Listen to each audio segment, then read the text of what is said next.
Assalamualaikum warahmatullahi wabarakatuh. Kembali lagi di Sahabat M Channel.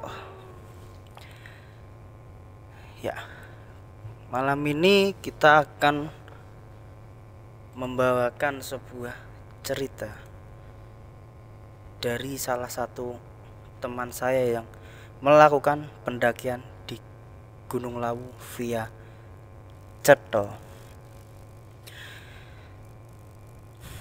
Mungkin namanya agak disamarkan ya teman-teman, karena ada menyangkut beberapa orang itu kan. Baiklah, jangan lupa kalian klik subscribe dan tombol like dan share ke teman-teman kalian agar bisa membangun channel ini agar lebih baik ke depannya. Pendakian dimulai.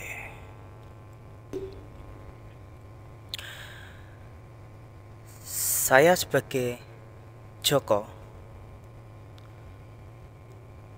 waktu itu masih berkuliah di semester 8 awal. Karena pengerjaan skripsi masih agak malas-malasan gitu, akhirnya saya bingung dan gabut waktu itu. Kebetulan ada salah satu teman yang ada di Semarang, dia nggak pulang kampung. Lalu saya mengechat via WA, "Dew, besok ada acara nggak?" "Kenapa Jok?" balas Dewi. "Gabut nih, naik gunung mau nggak? Mumpung free lah, masih belum terlalu fokus ke skripsi." Lanjut Joko, "Emang mau naik ke gunung mana sih?" tanya Dewi.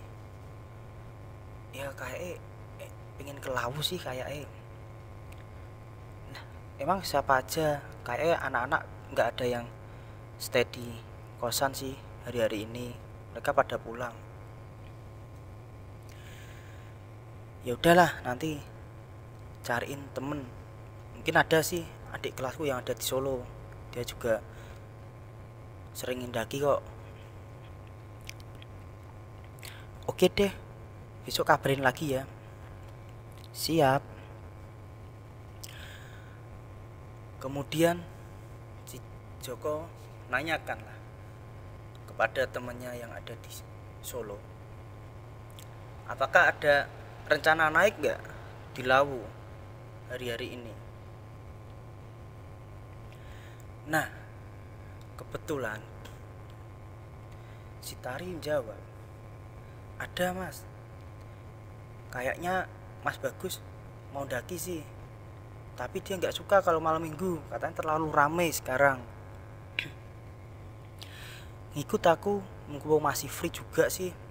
Aku juga mau ngajak temenku, dia juga mau ikut katanya. Ya ajak aja mas, kalau rame-rame kan lebih enak." Lalu selesailah obrolan mereka berdua. Lanjut, mereka berencana mendaki Gunung Lawu via Cetho. Dan waktu itu hari Selasa mereka janjian, kemungkinan mereka berangkat pada hari Kamis. Lalu hari Kamis subuh, Joko sama Dewi berangkat ke Solo. Nah, sampai Solo ternyata teman-temannya udah pada kumpul. Ada Mas Bagus, Mas Krisna, Mas Ilham, Tari juga udah berkumpul di sana. Tapi kok ada yang aneh. Waktu itu Joko berpikir seperti itu. Anehnya bagaimana? Kok nambah orang satu lagi? Padahal kan rencananya 6 orang. Kenapa jadi 7 orang?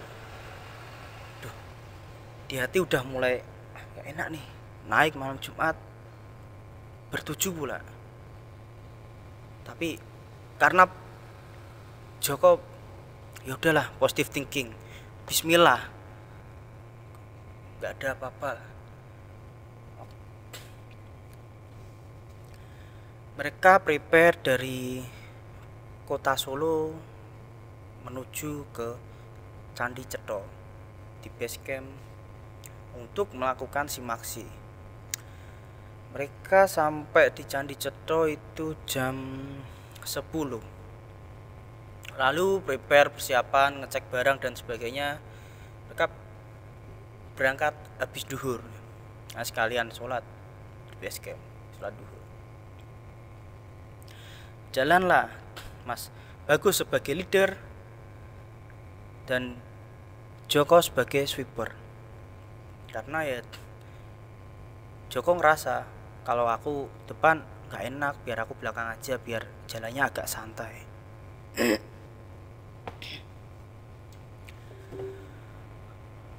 Waktu pendakian dimulai.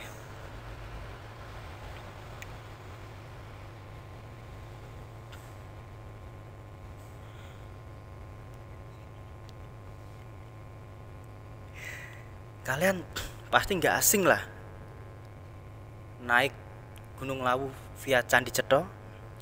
Ya, Candi Cetha itu berada di ketinggian 1496 mdpl. Mereka di pos base camp Reco, relawan Cetha, yang bisa kalian gunakan sebagai tempat untuk bersiap-siap sementara pemimpin grup melakukan pendaftaran pendakian. Lalu mereka berjalan sekitar 15 menit. Mereka berjumpa dengan Candi Kethek. Candi ini merupakan candi peninggalan kerajaan Majapahit dengan 4 terasnya yang bertingkat. Dulunya di sini terdapat sekali bak monyet sesuai dengan namanya. Jalur pendakian menuju Candi Kethek ini masih semen dan batu dan relatif masih mudah untuk dilalui. Tapi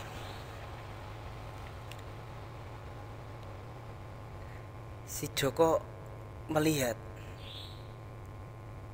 ada sesosok makhluk putih bergelantungan di sekitaran Candi Kethek.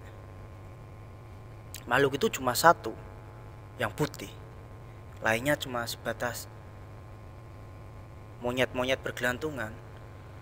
Seperti dia seperti pimpinan monyet tersebut. Tapi Joko diem, dia gak mau ngomong karena pantang ngomong sesuatu hal-hal gaib waktu masih pendakian. Jadi ya udah dipendam dalam hati. Lanjut dari Candi Kethek menuju pos 1 Mbah Branti di ketinggian 1702 mdpl. Di pos 1 itu ada shelter yang bentuknya sangat sederhana. Temboknya terbuat dari spanduk bekas dengan papan nama yang menggantung di ujung kanan atapnya. Pendakian dilanjutkan karena ya istirahat.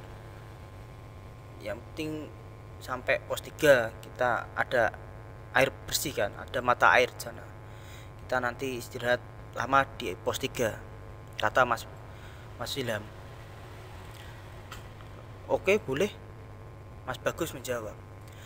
Lalu dari pos 1 mereka masih tetap dengan posisi. Mas Bagus sebagai leader depan sendiri, lalu ada Mas Krishna, ada Tari, Dewi dan Sari. Yang belakang akhir Ilham sama Joko. Dari pos 1 ke pos 2 jalanan mulai menanjak, tapi mereka lalui ya udah sambil cerita-cerita ngobrol, walaupun mereka baru kenal tapi cepat untuk akrab. Itu. Akhirnya sampai pos 3. Sampai pos 3 mereka asar. Waktu jam 3:30 Joko bertanya pada Mas Bagus, "Mas, masak dulu ini, udah lapar nih, tadi lupa nggak makan." "Oh ya, iya nggak apa-apa, masak aja. Tapi jangan lama-lama ya, takutnya kita masih belum sampai campground malam." Lalu Ilham menanyakan sesuatu. "Emang kenapa Mas? Kalau udah malam, toh biasanya juga sering daki malam kan?" Mas Krisna cukup diam mendengarkan mereka, dan Tari menjawab, "Nggak apa-apa toh juga kadang sering mendaki malam juga." Mas Bagus cuma diam. "Ya udahlah, ayo kita makan dulu." Akhirnya mereka bertuju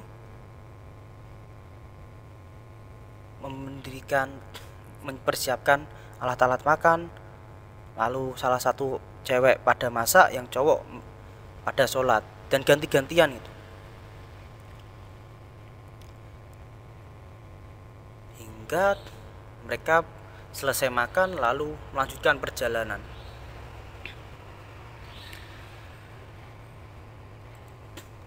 Dari pos 3 menuju pos 4 itu jalanan udah mulai menanjak, teman-teman. Jalanan mulai menanjak, udah tenaga sudah terisi kembali waktu di pos 3. Jadi mereka sambil cengkrama, sambil ngobrol-ngobrol, perjalanan tidak mulai terasa. Waktu sampai pos 4 itu sudah mau maghrib, teman-teman. Padahal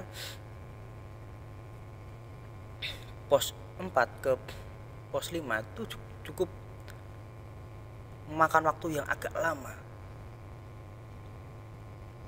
Akhirnya Mas Bagus ngomong sama teman-teman, "Ini kayaknya kita perjalanan malam.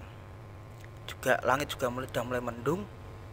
Lebih baik persiapkan jas hujan kalian sama senter, biar nanti ketika hujan gak terlalu bingung." Akhirnya mereka mempersiapkan jas hujan dan senter di tas kecil masing-masing.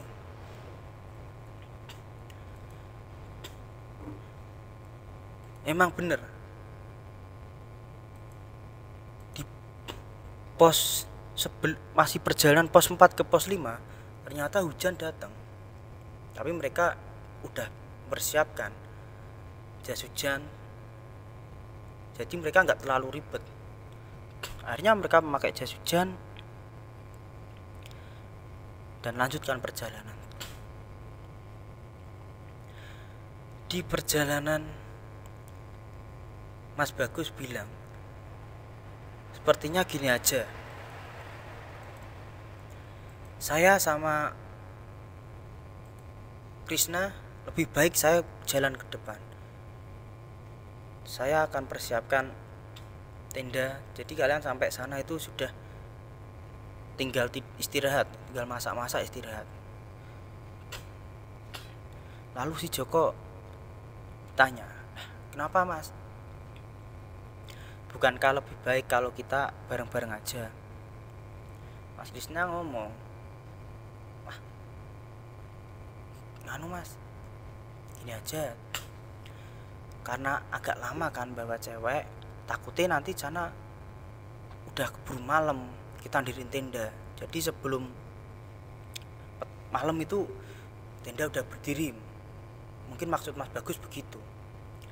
Mas Ilham ya cukup ngikutilah kata Mas Bagus, karena juga sering mendaki dengan Mas Bagus kan. Cewek-cewek, ya nggak apa-apa sih mas, nanti daripada kemalaman lanjut sih tari. Dan Dewi cuma ikut-ikut saja karena dia ya udah ikut, dia juga baru pemula lah mendaki gunung. Akhirnya Joko pun nggak mempermasalahkan, mereka berdua lanjut menuju pos 6. Di perjalanan mereka sudah berpisah, lalu mereka bercengkrama dan ngobrol sampai hampir maghrib tiba.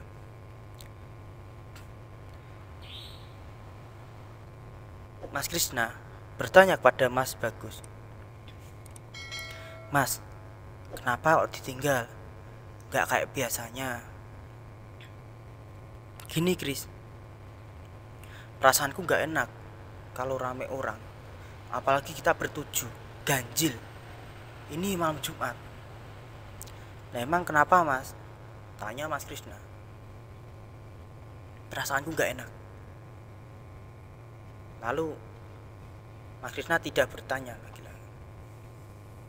Lanjutlah mereka berdua untuk membuka jalan. Hingga di sekitaran pos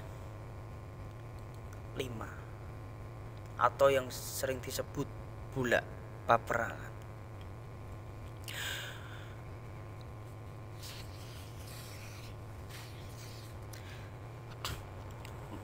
Waktu mereka berdua berjalan,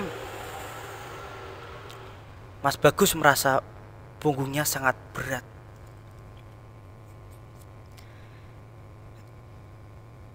Mas Krishna bertanya, kenapa mas jalan kok pelan-pelan? Gak apa-apa Kris, lanjut aja. Mas Bagus merasa seperti ada yang menggendong di tas karirnya, tapi dia gak mau cerita sama Mas Krishna karena takut, apalagi maghrib-maghrib waktu itu. Dan lalu lama kelamaan Mas Krishna mulai curiga. Udah mas, biar saya yang depan. Gak usah Kris, biar saya aja. Gak apa-apa mas, saya aja. Krishna tetap memaksa untuk jalan depan. Tiba-tiba Krishna pun merasa seperti yang dirasakan oleh Bagus. Mereka berdua mah berjalan pelan-pelan hingga disusul itu sama teman-teman. Loh, itu kan rombongan Mas Bagus sama Mas Krishna. Mereka berdua kok kenapa pelan? Katanya tadi mau ke campground langsung, buka tenda.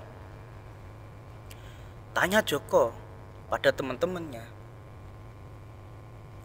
Tapi Mas Ilham cuma diem. Udah paling capek paling, jawab tari. Sari ya nggak apa-apa lah, mungkin kan kita jalannya lebih cepat kan. Ada yang agak senang karena mereka bertemu lagi.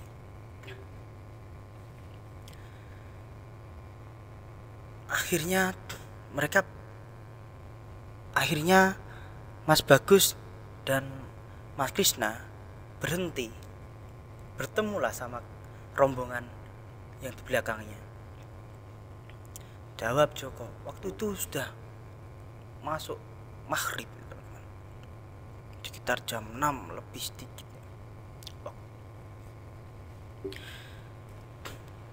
Kenapa mas? Kok malah kita susul? Udah gak apa-apa Jok, kita jalan bareng-bareng saja. Lalu beban yang ada di belakang Mas Krishna sama Mas Bagus kayak hilang.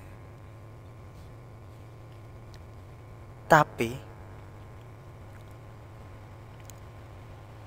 yang di depan kan itu Mas Bagus, Mas Krishna sama 3 cewek, Ilham sama Joko. Pundak Ilham yang seperti berat, digendong seperti sesuatu. Waktu itu Joko ya nggak berpikiran aneh-aneh, udah ayo lanjut seperti itu. Mereka jam setengah 7 sampai di pos 5 di Bulak Paperangan. Mereka berpikir ya udah, kita dirikan tenda dan sebagainya, kita istirahat, besok malam kita submit.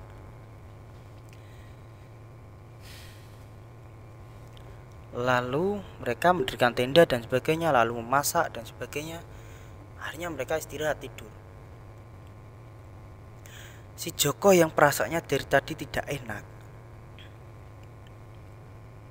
merasakan ada sesuatu sosok yang di depan tenda mereka.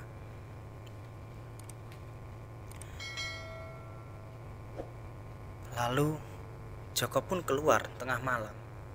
Ini mau kencing ya sebenarnya teman-teman. Mau kencing, dia buka tenda dibuka, seret. Dan kagetnya dia, ada sosok perempuan yang memakai baju ala-ala orang zaman dulu. Terenyak kagetnya dia. Kamu siapa?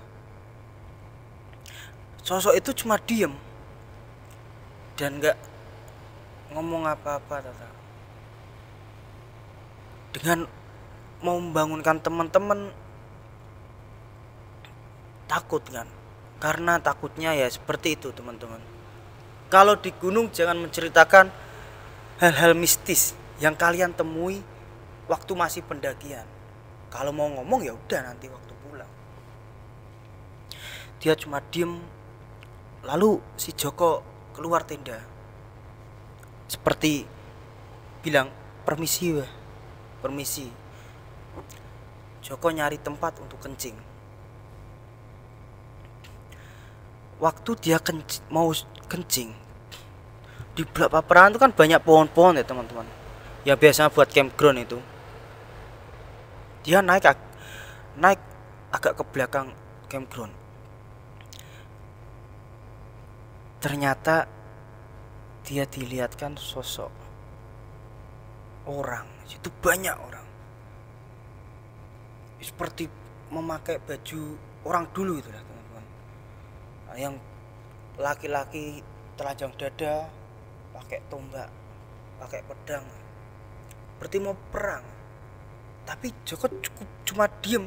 Akhirnya dia nggak jadi kencing. Dia mau balik ke tenda, mau ngasih tahu teman-teman, tapi dia juga takut ada pantangan seperti itu. Akhirnya dia larilah masuk ke tenda. Mas Bagus bangun. Kenapa Jok? Kok lari dari luar? Curiga Mas Bagus. Enggak Mas, enggak apa-apa. Lah kok lari? Dingin Mas, jawab Joko. Enggak mau beritahu teman-temannya. Tapi Mas Bagus curiga. Nih kenapa anak lari? Pasti habis diliatin sesuatu nih. Karena Mas Bagus sendiri orang kota Karanganyar, jadi tahulah cerita-cerita yang berkembang di Gunung Lawu. Tapi Mas Bagus cuma diem. Ya udah nggak apa-apa Jok, kalau mau kencing atau mau BAB nanti aku antar. Enggak Mas, nggak apa-apa. Akhirnya Mas Bagus keluar. Dan kalian tahu apa yang dilihat Mas Bagus? Orang yang sangat banyak. Memang benar-benar seperti orang yang pada baris-baris gitu, siap mau perang. Akhirnya Mas Bagus masuk tenda lagi. Oh, ternyata yang dilihat Joko adalah ini. Karena dia cukup paham dengan hal beginian, dia ya udah, dia nggak mau berpikir. Dan Bagus yang ingin tidur yang nggak bisa tidur, ingin keluar nggak bisa keluar, nggak takut karena takut. Akhirnya dia duduk cerita sama Mas Bagus. Dia beranikan dia cerita, Mas, depan emang ada apa?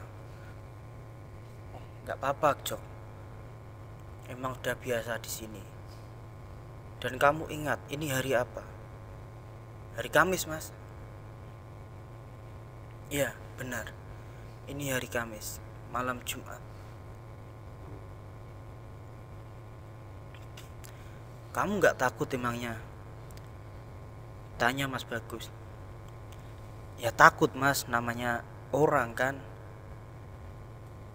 Tiba-tiba dilihatin hal seperti itu. Siapa yang nggak takut?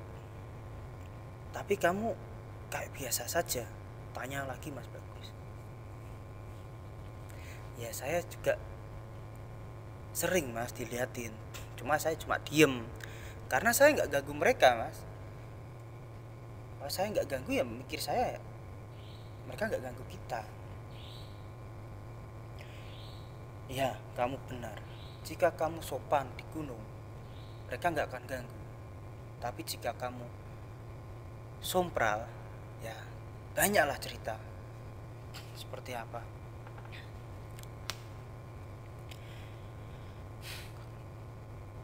Lalu yang di depan itu apa Mas?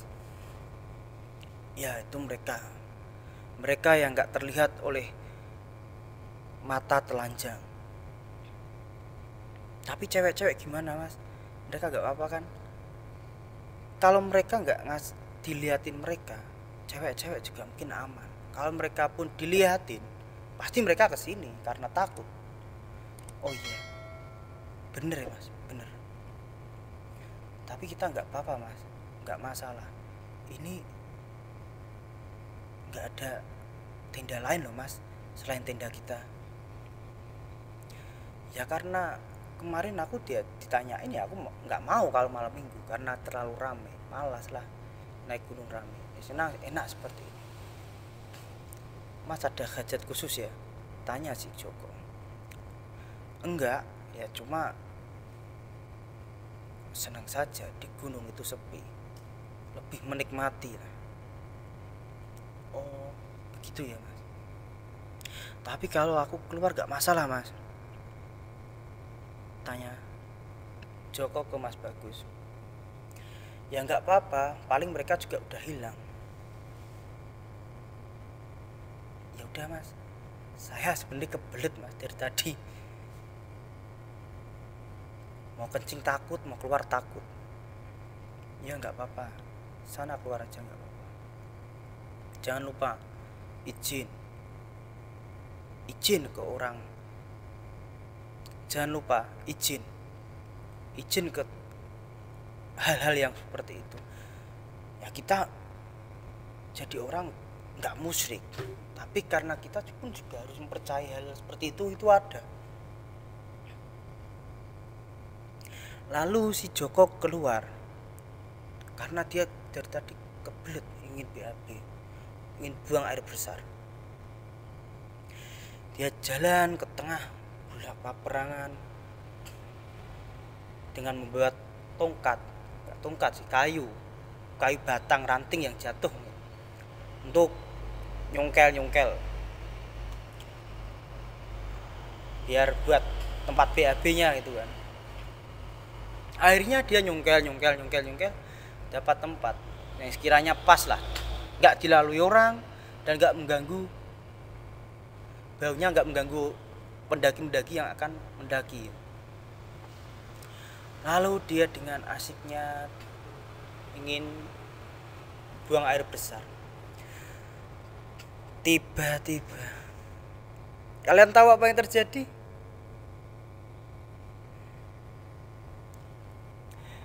Kan di bulak paparan tuh ada kayak bukit-bukit tuh kan. Jadi tempatnya cekungan gitu. Nah, ketika si Joko buang air besar, dia seperti dilihat sesosok makhluk yang tinggi besar dari balik bukit tersebut. Dan apa yang terjadi pada Joko? karena dia buang air besar, nggak bisa ngapa-ngapain, dia cukup jongkok itu dengan posisi buang air besar, dia diliatin dan nggak bisa pergi kemana-mana. Kalau pergi kan nanti itunya ikut. Akhirnya dia diam, dia pasrah, dia cuma bilang, amit bah, kalau boten ganggu.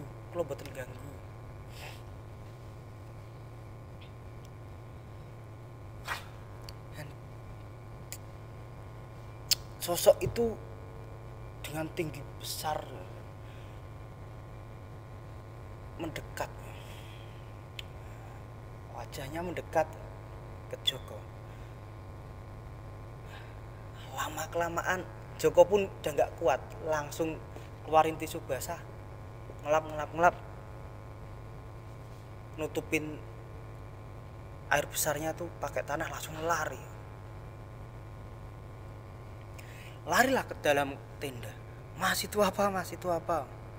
Ilham sama Krisna pun ikut bangun. Ada apa? Ada sosok buta, Mas. Entah buta atau genderuwo, tapi itu sangat besar. Udah, nggak apa-apa, jawab Mas Bagus, kamu tidur aja. Sepertinya kita nggak diizinkan untuk jalan malam. Kita stay di sini sampai pagi, kita baru melanjutkan perjalanan. Iya mas.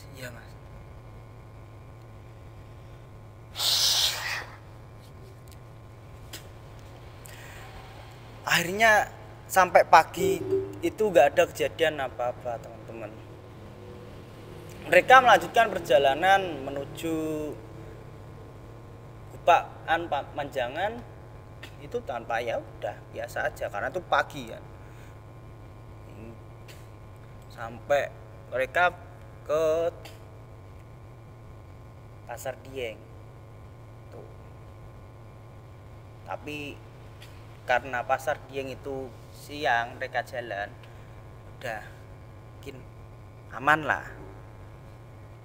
Mereka melanjutkan perjalanan hingga Timboyem, Jargo Dalem, lalu ke Timboyem.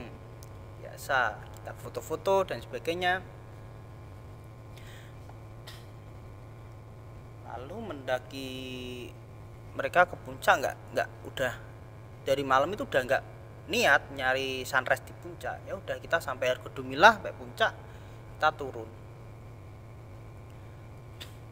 Yang penting kita melewati Bulak Paperangan itu udah nggak malam, teman. Jangan sampai malam kita sampai Bulak Paperangan lagi. Mereka turun bawah lewat Candi Cetho lagi karena mereka nggak cross jalur tuh kan, mobilnya ada di Candi Cetho. Mereka sampai puncak, foto-foto dan sebagainya, lalu turun. Sampai Bulak Paperangan itu sore jam 4-an. Mereka kemas-kemas lalu turun ke bawah. Mereka turun hingga pos 3 itu waktu maghrib. Mereka isoma, makan, sholat maghrib. Waktu itu Joko merasa ada yang janggal. Kok ada yang aneh, seperti kita diikutin. Dia duduk di dekat Mas Bagus.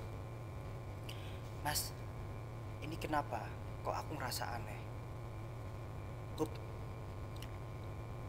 Udah Jok, ini udah malam dan saya nggak mau ngecamp lagi malam ini. Kita harus turun ke bawah. Emang kenapa Mas? Udah, nggak masalah, nggak apa-apa, nggak ada apa-apa, nggak ada sesuatu yang harus dikasih tahu.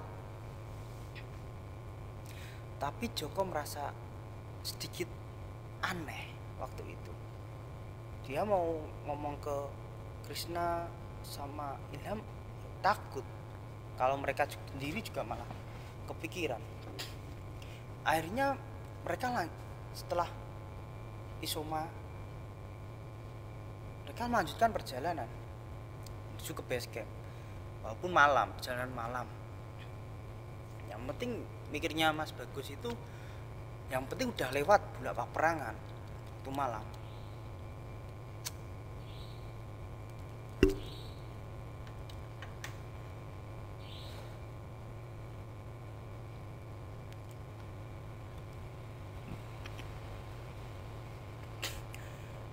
Dari perjalanan pos 3 menuju base camp ada yang janggal pikirnya Joko, hingga emang bener yang perasaan Joko itu bener. Mereka berjalan hingga di Candi Ketek padahal mau sampai base camp. Waktu itu dia akhirnya dilihatin sosok yang mengikuti dari pos 3 hingga Candi Ketek. Sosok wanita dengan baju kemben ini, kayak baju orang dulu.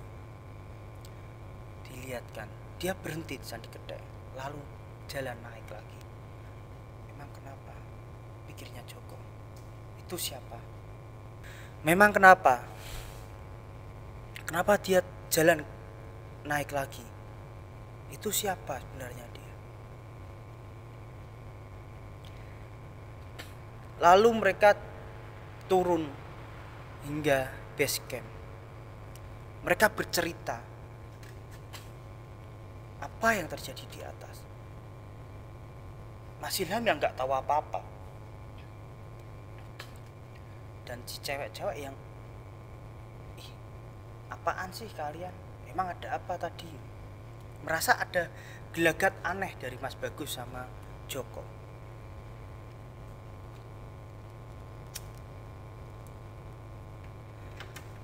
Emang ada apa sih, tanya Stari. Tadi nggak apa-apa lah, udah kita turun aja, kita ke rumah si Ilham aja dulu, kita tidur di sana, kita cerita-cerita aja. Akhirnya mereka sampai base camp, lanjut turun ke bawah ke rumah Ilham. Sampai rumah Ilham mungkin tengah malam. Mereka bercerita apa sih yang terjadi kemarin atau tadi.